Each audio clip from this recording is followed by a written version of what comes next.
பாட்டாளி மக்கள் கட்சி சார்பில் வரலாற்று மிக்க நடைபெறுகின்ற பொதுக்குழு கூட்டத்திற்கு தலைவர் உலக அளவில் 4 விருது பெற்ற ஒரே தமிழர்.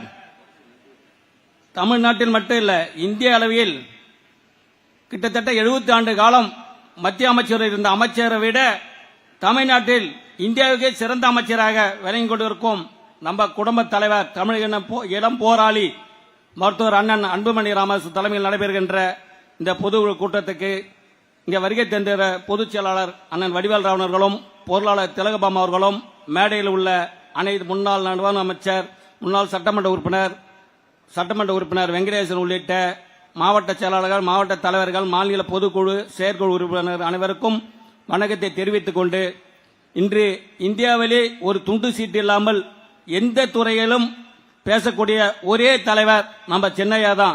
ஆகவே இன்று உரிமை மீட்கும் பயணத்தை செல்லுகிற இடமெல்லாம் ஆயிரக்கணக்கோர் சென்று இன்னைக்கு பட்டி தொட்டி எல்லாம் மருத்துவர் சின்னையா அவர்கள் என்ன சொல்றாரோ, இந்த ஆட்சியை மாற்றத்துக்கு மருத்துவர் சின்னையா எந்த திட்டங்கள் சொன்னாலும் அதை நம்ம வருகின்ற தேர்தலில் மருத்துவர் சின்னையா தலைமையில் அமைகிற கூட்டணி தான் ஆட்சி அமைக்கும். இந்த திமுக ஆட்சியை வெளியேற்ற வரைக்கும் போராடுவோம், வெற்றி பெறுவோம். நன்றி, வணக்கம்.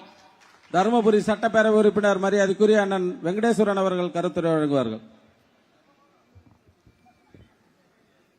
தமிழின போராளி மருத்துவர் ஐயாவை வணங்கி, நமது பாட்டாளி மக்கள் கட்சியினுடைய பொதுக்குழுடைய தலைவரும் நமது பாட்டாளி மக்கள் கட்சியுடைய நிரந்தர தலைவருமான மருத்துவர் சின்னையா அன்புமணி ராமதாஸ் ஐயா அவர்களுடைய இந்த சிறப்பான சிறப்புரையை கேட்க வருகிறதற்கும் அனைத்து பொதுக்குழு உறுப்பினர்களுக்கும், துணை பொதுச் செயலாளர் மற்றும் பொருளாளர், முன்னாள் மத்திய அமைச்சர்கள் மற்றும் சட்டமன்ற உறுப்பினர், முன்னாள் சட்டமன்ற உறுப்பினர், மாநில மாவட்ட அனைத்து நிர்வாகிகளுக்கும் பணிவான வணக்கங்களை தெரிவித்துக் கொள்கிறேன்.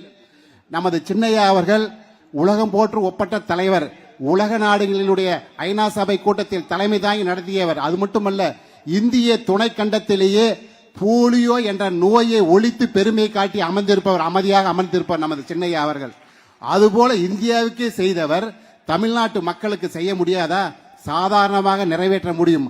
அந்த அடிப்படையில் தான் நமக்கு வழிகாட்டிய மருத்துவரைய வழிகாட்டிய கொள்கைகளை, மது ஒழிப்பாகட்டும், சமூக நீதியாகட்டும் மற்றும் வேலை வாய்ப்பு போன்றவைகளை தமிழகத்திலிருந்து மக்கள் உரிமைகளை இழந்ததை உரிமை மீட்க தலைமுறை காக்க நடைபயணத்தை துவக்கியார். அது மட்டுமல்ல, தருமபுரி மாவட்ட மக்களுடைய நீண்ட நாள் பிரச்சனையான அந்த ஒகேனக்கல் காவிரி நிறைவேற்ற வேண்டும் அந்த அவருடைய மூளையில் உதிர்த்து நிறைவேற்றுவதற்கு ஒரு இதுவரை போராடி கொண்டிருக்கிறவர் மருத்துவர் சின்னையா அவர்கள். அனைத்து மக்களும் அந்த திட்டத்தை இப்பொழுது நிறைவேற்ற வேண்டும் என்று கேட்டுக் கொண்டிருக்கிறார். அதுபோல தமிழ்நாட்டிலுடைய அனைத்து மாவட்ட மக்களுடைய பிரச்சனை தீர்ப்பதற்காக நமது மருத்துவர் சின்னையா பிங்கர் டிப்பிள் சொல்லுவாங்க. அது மாதிரி ஒவ்வொரு மனசுக்குள்ள, நான் சொல்லல, வேற எதிர்கட்சியுடைய பெரிய பெரிய தலைவர்கள் சொல்லுகிறாங்க. அந்த அடிப்படையில் தமிழ்நாட்டுடைய மக்களுடைய பிரச்சனைகளுக்காக தான் இப்ப நடைபயணம் செல்கிறார். அது மட்டுமல்ல, நாம் தொடர்ந்து பாட்டாளி மக்கள் கட்சியுடைய பொதுக்குழு உறுப்பினர்கள் அனைவரும், கட்சியினுடைய மாவட்ட செயலாளர்கள் அனைத்து பொறுப்பாளர், ஒன்றிய தலைவர், செயலாளர் அனைவரும் இந்த தீர்மானம் நிறைவேற்றப்பட்ட அனைத்து தீர்மானங்களையும் நிறைவேற்ற விதத்தில் செயல்பட வேண்டும். வீரம் இருக்கிறது, விவேகத்துடன் செயல்பட வேண்டும். அது மட்டுமல்ல, இறுதியாக நமக்கு நல்ல கருத்துரைகளையும் வழிமுறைகளையும் அறிவுரைகளையும் வழங்க வருகை தந்திருக்கும் மருத்துவர் சின்னையா அவர்கள் என்ன சொல்றாரோ அதை கண்ணை மூடிக்கொண்டு கேட்கணும், கண்ணை மூடிக்கொண்டு செயல்பட வேண்டும்.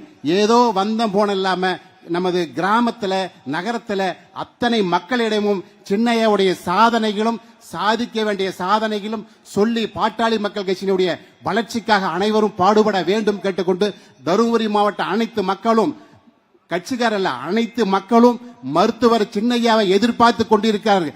அந்த மக்களுடைய பிரச்சனை தீர்ப்பதற்காக இவர்தான் முடியும் என்ற நம்பிக்கையோடு இருக்கிறார்கள் என்பதை தெரிவித்துக் கொண்டு நன்றியோடு விடைபெறுகிறேன். நன்றி, வணக்கம். தருமபுரி நாடாளுமன்றத்தினுடைய முன்னாள் உறுப்பினர் மரியாதைக்குரிய அண்ணன் மருத்துவர் செந்தில் அவர்கள் கருத்துரை வழங்குவார்கள்.